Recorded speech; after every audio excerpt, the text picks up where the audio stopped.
聽講最近銅鑼灣開咗間2萬尺嘅零食體驗館，我呢個零食控梗係要帶大家去探店一下啦。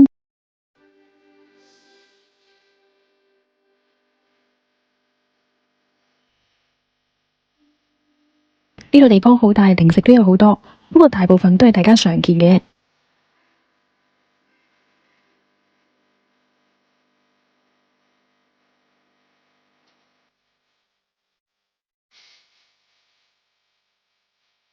大家都可以上埋2樓望下。2樓得夾公仔機，主要嘅公仔呢都係四周嘅零食角色。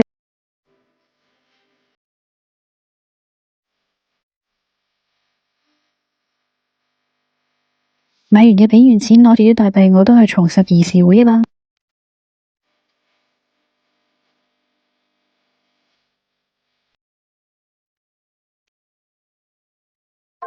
你買5個咧就會有10個代幣，跟住就好似頭先都可以訂嘅，訂就可以送啲貨咁樣咯。其實坦白講咧，呢一度咧買嘢咧係唔係特別平嘅，咁但係自助佢都好大啦，咩你都嘅公仔有呢個小玩意咁樣咯，咁大家都可以趁佢呢段時間嚟玩下，重拾回憶。